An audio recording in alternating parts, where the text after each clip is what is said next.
Kaixo, kaixo, lagunak! Gaurkoan, bi esperimentu divertigarri ekarri dizkizuet, baina horretarako zientzialari txiki bihurtu beharko gara, Prest? Bagoaz!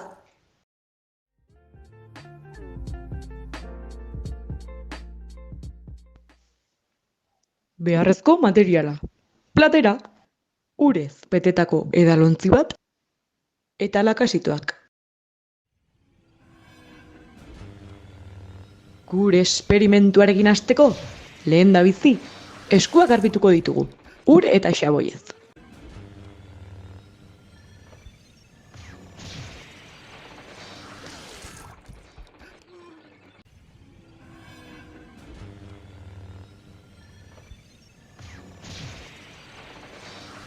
Eskuak ondo garbitu eta gero, ondo lehortuko ditugu.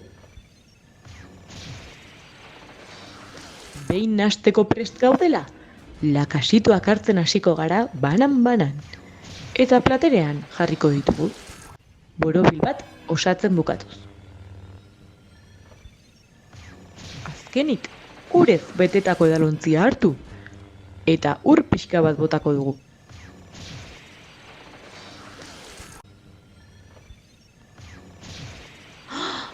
Begira zenbat kolore!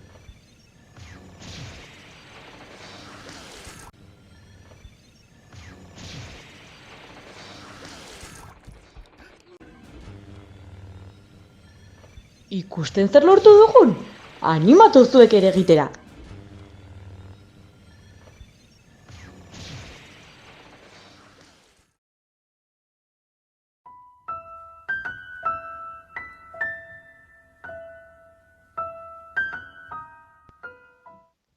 Beharrezko materiala. Orritxuri bat. Limoi bat. Edalontzi bat. Txotxak. Eta kandela bat.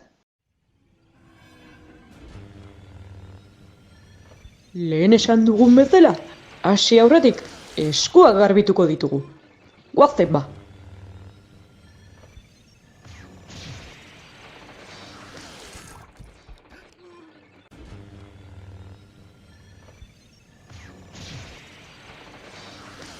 Ez ahaztu, eskuak ondo lehortu, Gure esperimentuarekin hasteko, limoia hartu eta laban baten laguntzaz, erditik moztuko dugu. Kontuz, labana arriskutsua izan daiteke, heldu baten laguntzaz egin. Behar izanez gero, kendu lasai haziak. Ondoren, limoi zati bat hartu, eta eskuaren laguntzaz zanpatu, indar asko eginez!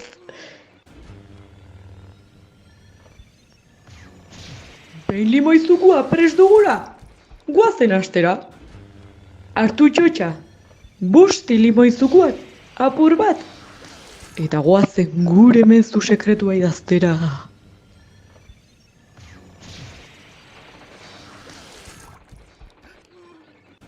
Pizgailua hartu eta kandelari su eman.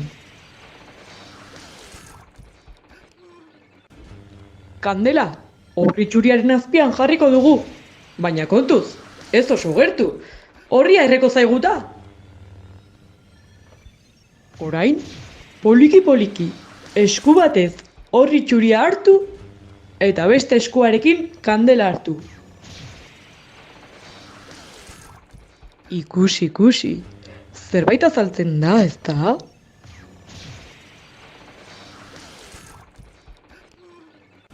Hala, argiago ikusten da orain, ezta?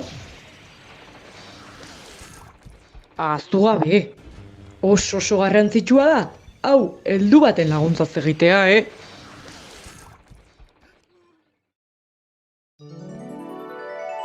Eta orain, zuen txanda! Animo!